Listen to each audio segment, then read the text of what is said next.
The Emperor's New Clothes. Many years ago, there was an emperor who was so excessively fond of new clothes that he spent all of his money on them.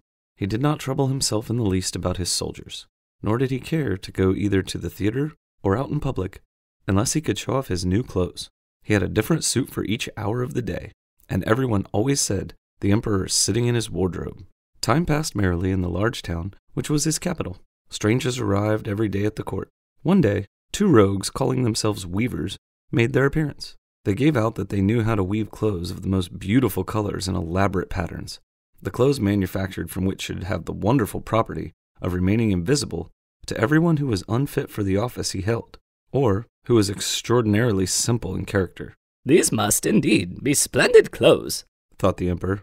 "Had I such a suit, I might at once find out what men in my realms are unfit for their office, and also be able to distinguish the wise from the foolish. This stuff must be woven for me immediately." And he called for large sums of money to be given to both the weavers in order that they might begin their work directly.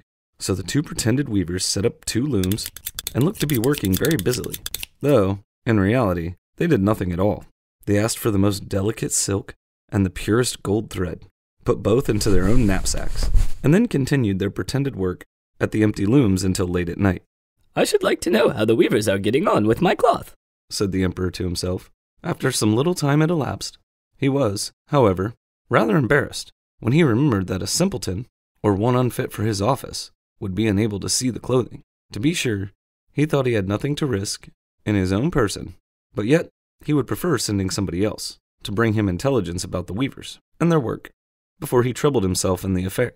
All the people throughout the city had heard of the wonderful property the cloth was to possess, and all were anxious to learn how wise or how ignorant their neighbors might prove to be. "I will send my faithful old minister to the weavers," said the emperor at last, after some deliberation. "He will be best able to see how the cloth looks, for he is a man of sense, and no one can be more suitable for his office than he is." So the faithful old minister went into the hall, where the knaves were working with all their might at their empty looms. "What can be the meaning of this?" thought the old man, opening his eyes very wide. "I cannot see the least bit of thread on the looms." However, he did not express his thoughts aloud. The impostors requested that he not come near their looms, and then asked him whether the design pleased him, and whether the colors were not very beautiful, at the same time pointing to the empty frames. The poor old minister looked and looked. He could not discover anything on the looms, for a very good reason. There was nothing there.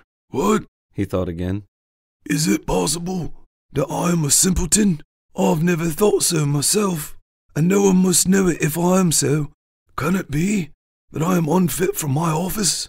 No, that must not be said either. I will never confess that I could not see the stuff." "Well, Sir Minister," said one of the knaves, still pretending to work.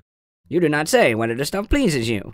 "Oh, it is excellent," replied the old minister, looking at the loom through his spectacles. "This pattern and the colors, yes. I will tell the emperor without delay how very beautiful I think them."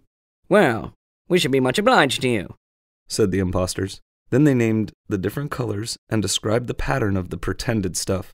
The old minister listened attentively to their words, in order that he might repeat them to the emperor, and then the knaves asked for more silk and gold, saying that it was necessary to complete what they had begun. However, they put all that was given to them into their knapsacks, and continued to work with as much apparent diligence as before at their empty looms. The emperor now sent another officer to his court to see how the men were getting on, and to ascertain whether the cloth would soon be ready.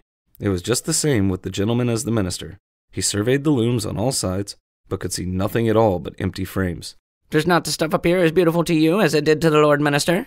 asked the impostors of the emperor's second ambassador, at the same time making the same gestures as before, and talking of the design and colors, which were not there.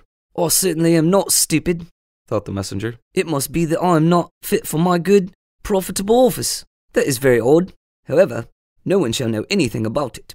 And accordingly, he praised the stuff he could not see, and declared that he was delighted with both colors and patterns. "Indeed, please your Imperial Majesty," said he to his sovereign when he returned, "the cloth which the weavers are preparing is extraordinarily magnificent." The whole city was talking of the splendid cloth, which the emperor had ordered to be woven at his own expense, and now the emperor himself wished to see the costly manufacture while it was still on the loom.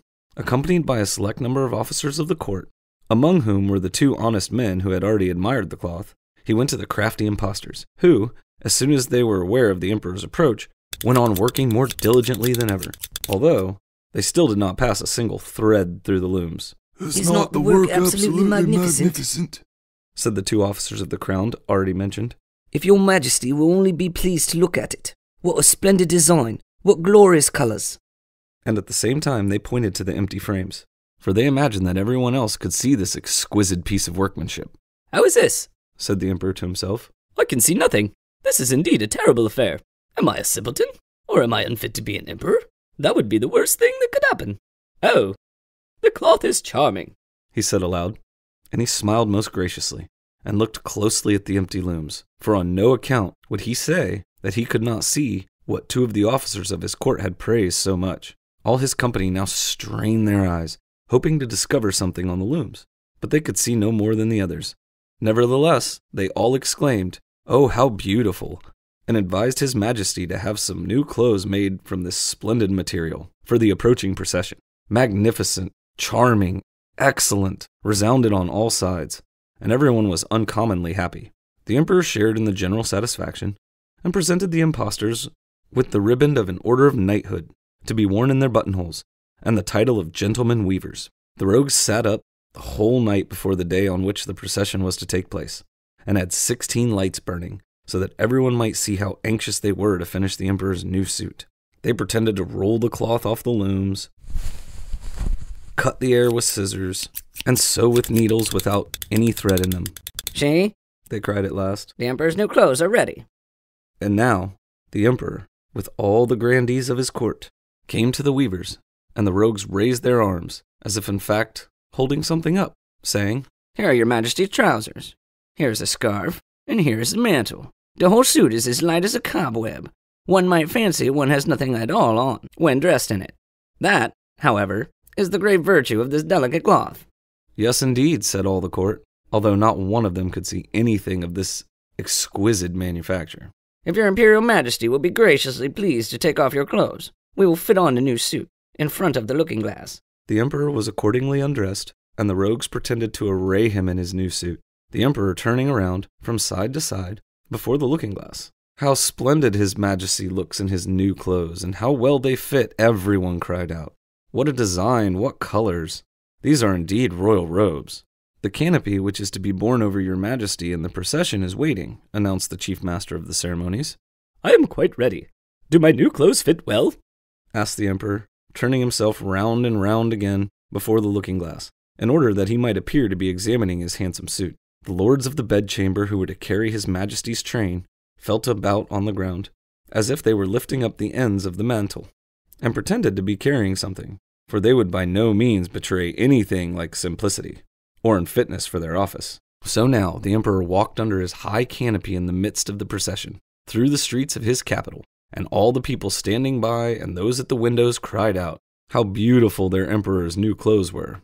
What a magnificent train there is to the mantle, and how gracefully the scarf hangs. In short, no one would allow that he could not see these much admired clothes, because, in doing so, he would have declared himself either a simpleton or unfit for his office. Certainly, none of the emperor's various suits had ever made so great an impression as these invisible ones. But the emperor has nothing at all on, said a little child.